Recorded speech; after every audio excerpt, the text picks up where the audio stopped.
Assalamualaikum warahmatullahi wabarakatuh. Hari ini kita melakukan pembelajaran online. Jadi nanti video ini bisa kalian saksikan lewat WhatsApp group.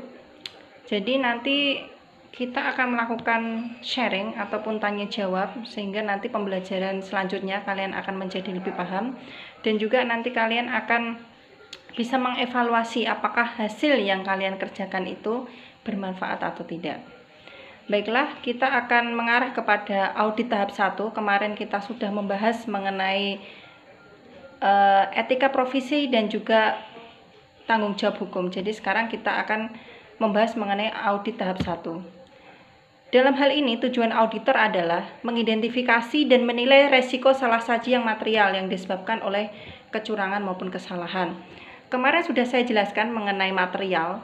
Ya, material itu yang bagaimana, tingkat materialitas yang seperti apa, yang disebabkan oleh kecurangan maupun kesalahan pada tingkat laporan keuangan, pada tingkat asersi. Nanti kita akan membahas mengenai asersi pada pertemuan selanjutnya. Kemudian dalam hal ini kita bisa memahami entitas serta lingkupnya, termasuk dalam hal ini adalah pengendalian internal, kemudian dasar untuk merancang ataupun mengimplementasikan tanggapan terhadap resiko salah saji material yang nantinya akan kita nilai. Jadi dalam hal ini pembelajaran kita audit tahap 1, bagaimana seorang auditor itu bisa melakukan perikatan ataupun engagement kepada klien dengan berbagai faktor-faktor ataupun indikasi yang nantinya akan menjadi sebuah kesepakatan antara auditor dengan klien. Nanti kita akan pelajari secara bersama. Ada 3 tahap audit. Yang pertama yaitu risk assessment, yang kedua adalah risk response, dan yang ketiga adalah reporting. Jadi dalam hal ini kita akan melakukan tahap audit tahap 1, yaitu yang pertama adalah risk assessment. Jadi peristiwa apa yang akan terjadi atau peristiwa apa yang menyebabkan salah saji yang material dalam suatu laporan keuangan. Yang kedua adalah risk response. Apakah peristiwa yang diidentifikasi itu benar-benar terjadi dan menyebabkan salah saji material dalam suatu laporan keuangan. Yang ketiga adalah reporting, ya, berdasarkan bukti audit yang diperoleh, opini audit yang seperti apa, dan juga pelaporan keuangan itu tepat waktu atau tidak, itu nanti kita akan membahas pada tahap ketiga yaitu reporting. Jadi yang pertama adalah risk assessment, yang kedua adalah risk response, dan yang ketiga adalah reporting. Jelas ya? Kemudian dalam hal ini sebelum kita menerima suatu penugasan ataupun kita bisa putuskan menerima atau menolak suatu penugasan, maka dalam hal ini kita masuk dalam lingkup kegiatan pra penugasan. Jadi dokumentasi yang perlu dipersiapkan yaitu adalah 1. Rincian faktor risiko independensi, kemudian surat penugasan. Kemudian yang kedua adalah kita harus mampu, ya, setelah kita melakukan suatu kegiatan pra penugasan, kita harus merencanakan audit. Jadi kita dalam hal ini membuat suatu strategi audit secara menyeluruh dan juga rencana audit yang cukup matang. Di dalam rencana audit maka kita akan membutuhkan suatu dokumentasi. 1 yaitu adalah materialitas, yang kedua adalah diskusi tim audit, yang ketiga adalah strategi tim audit secara menyeluruh.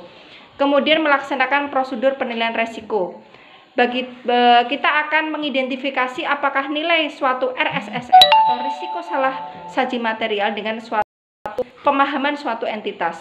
Di sini kita akan memahami bagaimana suatu resiko bisnis fraud yang termasuk apakah resiko ini termasuk resiko signifikan atau tidak. Yang kedua adalah kita harus mampu merancang atau mengimplementasikan suatu pengendalian internal suatu perusahaan. Dan yang ketiga adalah nilai RSSM di tingkat yang pertama adalah laporan keuangan. Jadi kita asersinya adalah seluruh laporan keuangan, dan yang kedua adalah asersi tingkat akun.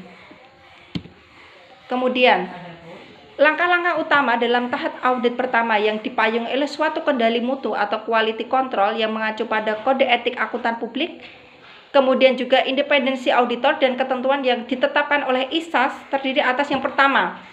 Jadi bagaimana kita mampu untuk memutuskan ataupun menerima suatu penugasan audit, ini sangat penting karena kalau misalnya auditor tidak memiliki kompetensi yang cukup untuk mengaudit apa yang menjadi permasalahan di dalam suatu klien, maka auditor bisa menolak ataupun kalau misalnya cocok, auditor bisa menerima.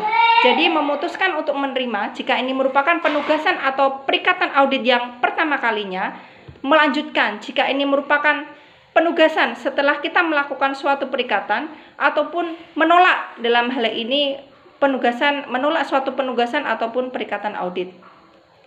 Setelah kita memutuskan seperti itu, yang kedua ya, setelah kita memang sudah menerima suatu perikatan, maka yang kedua kita harus bisa merencanakan audit. Jadi langkah kedua ini dapat dirinci ya.